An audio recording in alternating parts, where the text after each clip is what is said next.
ఏకాదశి శుభాకాంక్షలు అండి అందరికీ.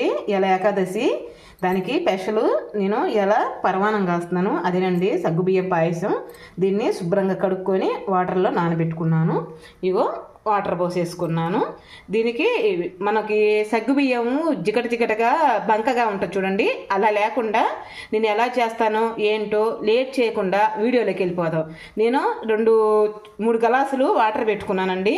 ఈ వాటర్ కాగాక వీడియో మొత్తం చూపించేస్తాను. గ్యాస్ వెలిగించాను. వాటర్ కాగిన దాకా వెయిట్ చేద్దాము. అండి మనం ఇంకా సగ్గుబియ్యం వేసేసుకున్నాం. ఒకసారి గెరట పెట్టి తిప్పేసుకుందాం.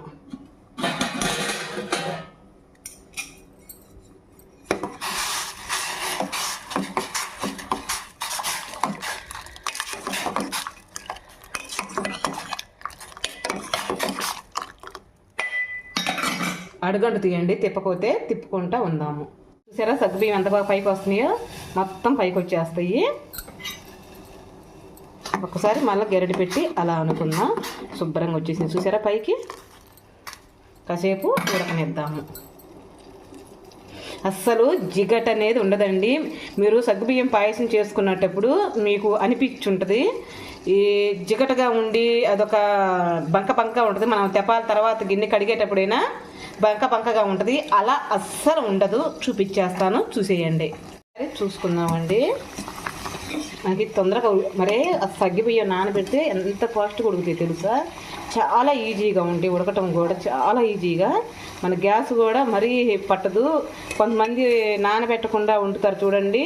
వాళ్ళు ఏం చేస్తారంటే కొంచెం నెయ్యి రాసి సగ్గుబియ్యానికి ఉడకబెడతారు. అది లేట్ అవుతుందండి, బాగా లేట్ అవుతుంది, గ్యాస్ అయిపోతుంటుంది. ఇదిగో నానబెట్టుకున్నామంటే మనకి ఎంతో ఈజీగా ఉంటుంది. చూసారా నానిపోయినాయి, శుభ్రంగా ఉడికినాయండి. ఇంక మనం తీసుకొని గిన్నెలోకి వడపోసుకుందాం. చూసారా చక్కగా నానిపోయినాయి. ఇంకా మనకి స్టవ్ ఆఫ్ చేసుకుందాం. స్టవ్ ఆఫ్ చేసుకొని కొద్దిగా చల్లార్చుకున్నాక దీంట్లోకి పోసేసుకుందాం. గిన్నెలో చిల్లు గిన్నె ఉంటుంది చూడండి.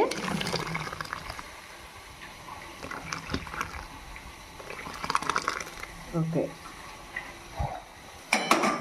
చూసారుగా పోసుకున్నా కదా. తర్వాత ఒక్కసారి ఇలా తిప్పుకుందాం. ఎందుకంటే సగ్గుబియ్యంగానే ఉంటాయండి, కిందకైతే దిగవు. భయపడాల్సిన అవసరమే లేదు. ఒక్క జిగట అనేది ఉండదండి. శుభ్రంగా నీళ్ళు ఓడిపోయినాయి కదా. ఇంకా మనం స్టవ్ మీద నీళ్ళు పెట్టేసుకొని పాలు నీళ్ళు ఇంకా సగ్గుబియ్యానికి విసిరిగాయ వేసుకుందాం. నేను గిన్నె పెట్టుకొని ఇదిగోండి వాటర్ ఒక గ్లాసు పోసాను. పాలు పోసుకుందాం. కసిని పాలు కాసి చల్లార్చినాయండి.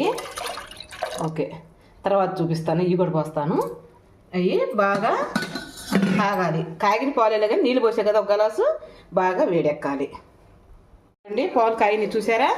మనం దాంట్లోకి సగ్గుబియ్యం వేసేసుకుందాం.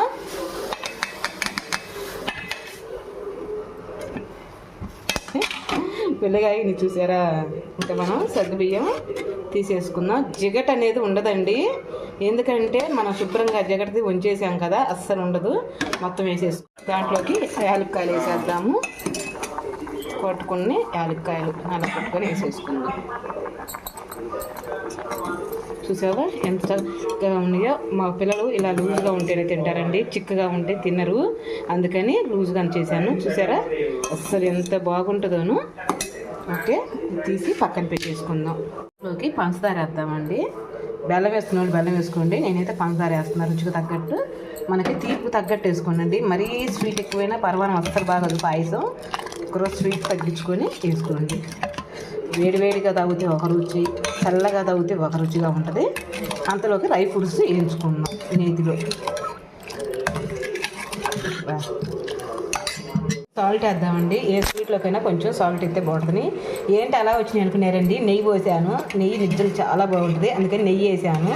అందుకని అలా ఉంది అండి. వేడిగా సగ్గుబియ్యం పాయసం.